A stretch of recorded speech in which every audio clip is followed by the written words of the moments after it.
শীতকালীন বেশ কিছু সবজির সাথে মুচুরিওয়ালা পুঁই ডাঁটা দিয়ে আমি কিভাবে বাড়িতে চচ্চড়ি রেসিপিটা রান্না করি সেটাই আজকে আপনাদের সাথে শেয়ার করব বন্ধুরা।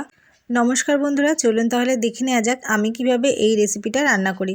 এখানে বেশ কতগুলো মুচুরিওয়ালা পুঁই ডাঁটা নিয়ে নিয়েছি আর ডাঁটাগুলো একটু ছোট ছোট করে কেটে মাঝখান দিয়ে একটু চিড়ে নিয়েছি আর এটাকে খুব ভালো করে আমি ধুয়ে নিয়েছি। আর এখানে দেখুন বেশ কিছু শীতকালীন সবজি নিয়ে নিয়েছি, মূলো, শিম, আলু, বেগুন আর কয়েকটা কাঁচা লঙ্কা। সবগুলো কিন্তু একটু লম্বা লম্বা করে কেটে নিয়েছি। এবার এই সবজিগুলোকে কিন্তু খুব ভালো করে ধুয়ে নেব। দেখুন এখানে আমি ধুয়ে একটি পাত্রের মধ্যে নিয়ে নিয়েছি সমস্ত সবজিগুলো। এবার গ্যাসে একটা কড়াই বসিয়ে বেশ খানিকটা দিয়ে দিয়েছি সর্ষের তেল, আর ওই তেলের মধ্যে দিয়ে দিলাম দুটো তেজপাতা আর দুটো শুকনো লঙ্কা দুটো অবশ্যই ফাটিয়ে দেবেন। দিয়ে দিলাম 1 চামচ সর্ষে আর দিয়ে দিয়েছি অল্প একটু কালো জিরে। সব কিছু দিয়ে ফোড়নটাকে একটু ভালো করে ভেজে নেব। ফোড়নটা ভাজা হয়ে গেলে আগে কিন্তু আমি পুঁই ডাঁটাগুলো দিয়ে দেবো। পুঁই ডাঁটাগুলো হালকা একটু ভেজে নেব, তারপরে ওই পুঁই ডাঁটার মধ্যে দিয়ে দেব সমস্ত সবজি। কড়াইয়ে পুঁই ডাঁটাগুলো দেওয়ার পর এইভাবে কিন্তু খুব ভালো করে উল্টে পাল্টে আমি 2-3 মিনিট ভেজে নেব পুঁই ডাঁটাগুলো।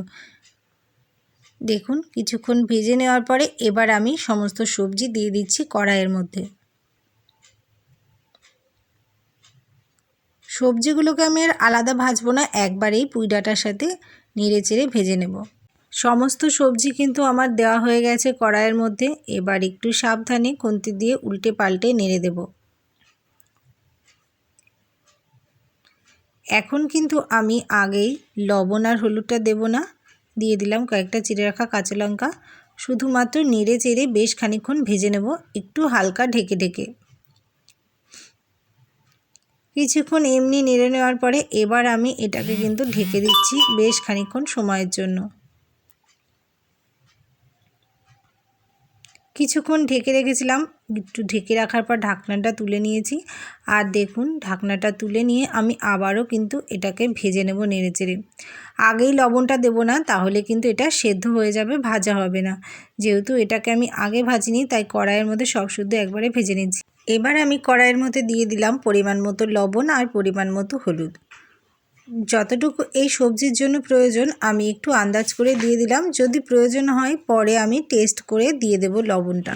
লবণ হলুদ দেওয়া হয়ে গেলে আবারও খুন্তি দিয়ে খুব ভালো করে উল্টে পাল্টে নেড়ে চেড়ে মিশিয়ে দেব।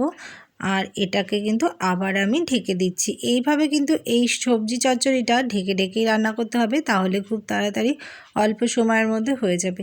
আর এই সবজি চচ্চড়িতে দেওয়ার জন্য দেখুন আমি নিয়ে নিয়েছি সর্ষে আর সাদা কালো দুটো সর্ষে নিয়েছি আর নিয়ে নিয়েছি কয়েকটা কাঁচা লঙ্কা। এই মশলাটা কিন্তু আমি পেস্ট করে নেব, খুব ভালো করে মিহি পেস্ট করে নেব। এটা পাটাতেও বেটে নিতে পারেন অথবা মিক্সিতেও পেস্ট করে নিতে পারেন। আবারও ঢাকনা তুলে বেশ কিছুক্ষণ পর আমি এইভাবে নেড়ে নেড়ে দেবো আর কিন্তু ঢেকে ঢেকে দেবো। এইভাবেই কিন্তু ঢেকে ঢেকে রান্না করতে হবে, তাহলে কিন্তু এক্সট্রা আর বেশি জল দেওয়া লাগবে না। এদিকে সবজি ভাজা হতে হতে আমার কিন্তু মশলাটা সম্পূর্ণ রেডি করা হয়ে গেছে। এবার দেখুন সবজিটাও কিন্তু খুব ভালোভাবেই ভাজা হয়ে এসেছে, দেখেই কিন্তু বোঝা যাচ্ছে। আর এটাকে আমি আরও কিছুক্ষণ নেড়ে চেড়ে নিয়ে তারপর দিয়ে দেব মশলাটা, মানে ওই সর্ষে বাটাটা দিয়ে আবারও খুন্তি দিয়ে উল্টে পাল্টে নেড়ে চেড়ে দেবো। সর্ষে বাটাটা দেওয়ার পর সমস্ত সবজির সাথে খুব ভালোভাবে নেড়ে চেড়ে কিন্তু আমি মিশিয়ে দিচ্ছি। দেখুন কিছুক্ষণ ভেজে নেওয়ার পরে ওই মশলার বাটিটা ধুয়ে অল্প পরিমাণ জল দিয়ে দিলাম এই সবজির মধ্যে। এবার এই সবজিতে দেওয়ার জন্য এখানে নিয়ে নিলাম সামান্য পরিমাণ চিনি, মানে চা চামচের হাফ চামচ চিনি আর হাফ চামচ আটা।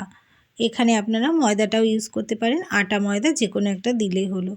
আর এটাকে আমি খুব ভালো করে একটু জল দিয়ে গুলিয়ে নেব। এই আটা গোলাটা দিলে যদি কোনো সবজি আপনার শক্ত শক্ত থাকে, আঠালো ভাব না আসে, তাহলে এই গোলাটা দিলে কিন্তু সবজিটা খুব সহজেই নরম আর আঠালো ভাব এসে যায়। এখানে আমি এটা দিয়ে দিলাম। এবার এটা দেওয়ার পরে আরও কিছুক্ষণ নেড়েচেড়ে এটাকে ভালোভাবে ভেজে নেব। এটা কিন্তু সম্পূর্ণ অপশনাল, আপনারা চাইলে এটাকে নাও দিতে পারেন। কিছুক্ষণ নেড়েচেড়ে ভেজে নেওয়ার পরে আমি আবারও সবজিটাকে ঢেকে রেখেছিলাম, আবার কিছুক্ষণ পর ঢাকনাটা তুলে নিয়েছি। দেখুন কত সুন্দর রসালো ভাব এসে গেছে আর সবজিটা কিন্তু সম্পূর্ণ রেডি হয়ে এসেছে। এটাকে আরও একটু আমি নেড়েচেড়ে ভেজে নেব। দেখুন কত সুন্দর কালার এসেছে আর সবজিটা খুব ভালোভাবে কিন্তু মিশে গেছে। এবার আমি ঝাল লবণটা একটু টেস্ট করে নিচ্ছি। ঝাল লবণটা একেবারেই পারফেক্ট আছে আর সবজিটা কিন্তু আমার সম্পূর্ণ রেডি। আর এটাকে এবার আমি একটি পাত্রে পরিবেশন করে নেব। দেখুন রেসিপিটা কত সুন্দর লাগছে। সত্যি বন্ধুরা এই রেসিপিটা খেতে কিন্তু দারুণ লাগে। আপনারা যদি কেউ না খেয়ে থাকেন তবে অবশ্যই একবার এইভাবে এই রেসিপিটা রান্না করে দেখবেন। দারুণ স্বাদের এই পুঁই ডাঁটা চচ্চড়ি রেসিপিটা দিয়ে কিন্তু গরম গরম এক থালা ভাত সহজেই খাওয়া হয়ে যাবে। আপনারা যদি কেউ না খেয়ে থাকেন অবশ্যই একবার ট্রাই করবেন। আর কেমন লাগলো আমার বানানো এই সিম্পল রেসিপি ভিডিওটা কমেন্ট বক্সে জানাতে ভুলবেন না।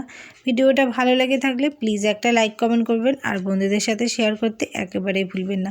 বন্ধুরা আপনারা যারা যারা আমার ভিডিওটা নতুন দেখছেন আমার এই প্রোফাইলটাকে ফলো অথবা সাবস্ক্রাইব করে পাশে থাকবেন।